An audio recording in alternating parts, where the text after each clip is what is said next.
Welcome to silver spoon Hiru's kitchen. આજે આપણે એકદમ 5 મિનિટની અંદર બની જતો એવો સંભારો બનાવીશું, તે પણ ગાજરનો સંભારો.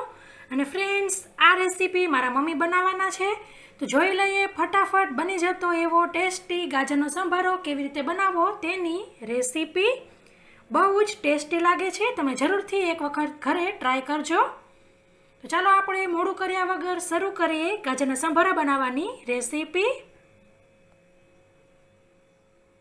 ગાજરની છાલ કાઢીને આવી રીતે ટુકડા કરી લેવા અને પછી વચમાંથી કટ કરી તેના પીતું ન આવે એવી રીતે કટ કરવાનું, પીતું કાઢી લેવું અને પાતળા પાતળા એકદમ કટકા કરવાના છે.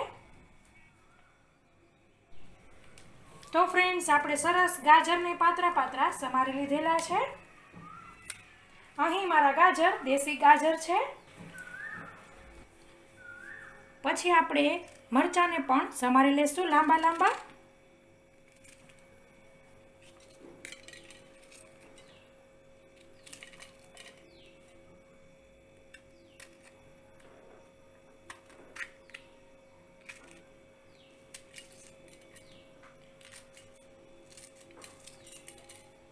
પછી આપણે કઢાઈની અંદર તેલ લેશું.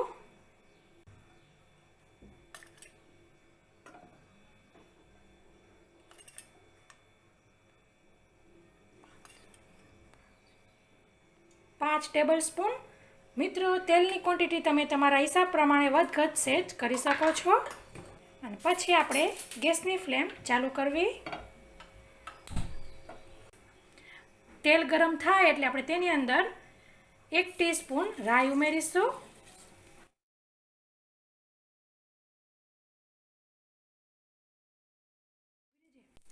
રાઈ આવી રીતે ફૂટે એટલે જીરું ઉમેરીશું. થોડીક હિંગ ઉમેરવી. લીમડાના પાન ઉમેરીશું. મરચાં ઉમેરીશું. અને પછી તરત જ ગાજર ઉમેરી દેવા અને હલાવી લેવું.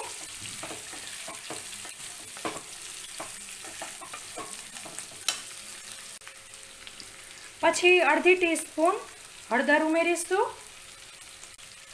અને 1 ટીસ્પૂન અથવા તો સ્વાદ મુજબ મીઠું ઉમેરવું અને હલાવી લેશું.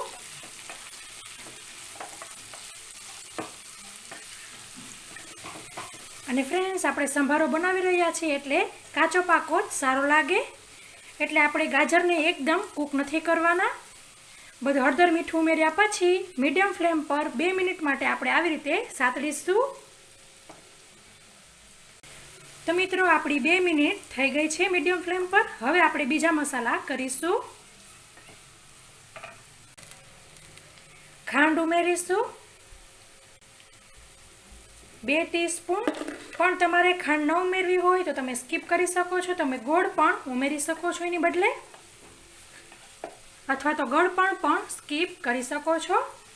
ખાંડને મિક્સ કરી લેશું. ગેસની ફ્લેમ ફાસ્ટ કરવી.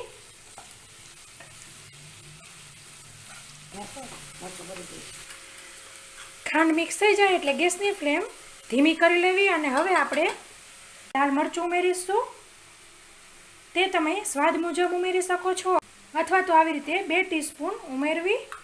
ધાણા જીરું ઉમેરીશું 1 ટીસ્પૂન અને બધું હલાવી લેવું. આવી રીતે સહેજ મિક્સ કરી ગેસની ફ્લેમ બંધ કરી દેવી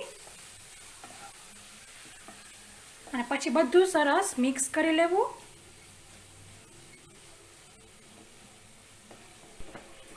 તો મિત્રો, મસ્ત આપણો સંભારો બનીને રેડી થઈ ગયો છે. સરસ મિક્સ કરી લીધેલો છે. સર્વિંગ બાઉલમાં લઈ લઈશું. તો મિત્રો, આશા રાખું છું કે તમને મારી મમ્મીની આ ગાજરના સંભારાની રેસીપી જરૂરથી પસંદ આવી હશે. પસંદ આવી હોય તો લાઈક કરો અને તમારા ફ્રેન્ડ ઓર ફેમિલી સર્કલમાં શેર કરો, જેથી તે લોકો પણ મસ્ત આવો ગાજરનો સંભારો ઘરે બનાવી શકે. સો ફ્રેન્ડ્સ, રેસીપીમાં આટલું જ. હવે નવી રેસીપી સાથે મળીશું. ત્યાં સુધી આવજો. Thank you.